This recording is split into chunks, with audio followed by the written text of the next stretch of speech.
BJP বিরোধী বৈঠকের সমীকরণের প্রত্যক্ষ প্রভাব মুখ্যমন্ত্রীর কোচবিহারের মঞ্চে।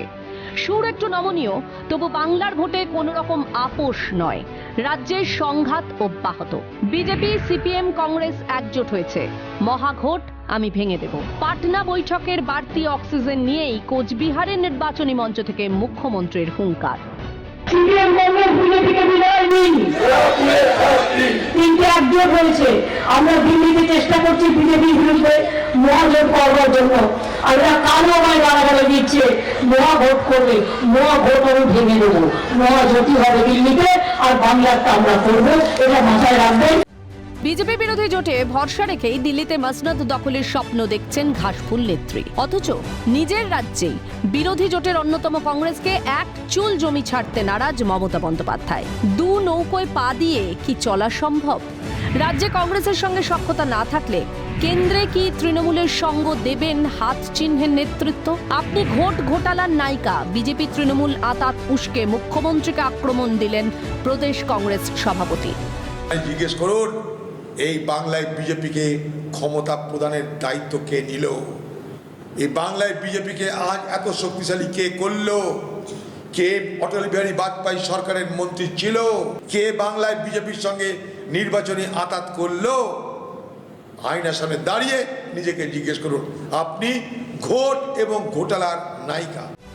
যদিও জোট জল্পনা এবং সেখানে তৃণমূল নেত্রীর অবস্থানকে তেমন আমল দিচ্ছে না বঙ্গ বিজেপি। তৃণমূলে একটাই পোস্ট, বাকি সব ল্যাম্প পোস্ট। কটাক্ষ রাজ্যের বিরোধী দলনেতার। এটা সবাই জানে, ওই জানে বলে তো আমি মন্ত্রিত্ব ছেড়ে সব ছেড়ে বিজেপিতে যোগ দিয়েছি। একটাই পোস্ট, বাকি সব ল্যাম্প পোস্ট। এটা কোনো পার্টি নয়, এটা কোম্পানি। কোম্পানির চেয়ারপারসন হচ্ছে মমতা ব্যানার্জি, ম্যানেজিং ডাইরেক্টর হচ্ছে তোলাবাজ ভাই। তামাশা চলছে নাকি? ব্যঙ্গের সুর বিজেপি মুখপাত্রের কণ্ঠেও।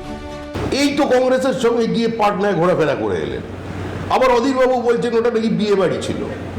লালু প্রসাদ যাদব আবার কংগ্রেসের নেতাকে বিয়ে করার পরামর্শ দিচ্ছেন। পৃথিবীর বৃহত্তম গণতন্ত্রে কি তামাশা চলছে নাকি? এই পরিস্থিতির মধ্যে এরা জোট বাঁধবেন? আমরা তো আগেও বলেছি, আবার বলছি যে প্রেমহীন ভালোবাসা সুখের ঘর বাঁধতে পারে না। বিজেপির স্বার্থ রক্ষার চেষ্টা করে এসেছেন। দলগুলির মনোভাবের সঙ্গে তৃণমূল নেত্রী কি খাপ খাবেন? প্রশ্ন বাম শিবিরের। বিজেপির বিরুদ্ধে জাতীয় দলগুলো সবাইকে নিয়ে ঐক্যবদ্ধ করার চেষ্টা করছে। বরাবর মমতা ব্যানার্জি এবং তার বাহিনী তার বিরোধিতা করে এসেছে এবং বিজেপির স্বার্থ রক্ষা করার মতন করে কাজ করেছে। সেই কারণে গোয়ায় নির্বাচনে গেছে, সেই কারণে মেঘালয়তে নির্বাচনের জন্য গেছে। তো লম্বা যাওয়ার কথা বলেন কি করে? বিজেপির বিরুদ্ধে সবাইকে একজোট করতে হবে। জাতীয় রাজনৈতিক দলগুলো সেই মনোভাব নিয়েছে। সেই মনোভাবের সঙ্গে তৃণমূল থাকতে পারবে কিনা সময় বলে দেবে। বিরোধী জোটের কংগ্রেস তৃণমূল সখ্যতা গড়ে ওঠার আগেই কি তার সমূলে উৎপাটন করলেন মুখ্যমন্ত্রী নিজে? রাজ্যে শাসক দলের কাছে বন্ধুত্বের ছিটে ফোঁটাও না পেলে কেন্দ্রে কেন তৃণমূলকে জায়গা দেবে কংগ্রেস? বিরোধী জোটের তৃণমূলের ঘর কি গড়ার আগেই ভাঙল তবে? Bureau report, Calcutta news.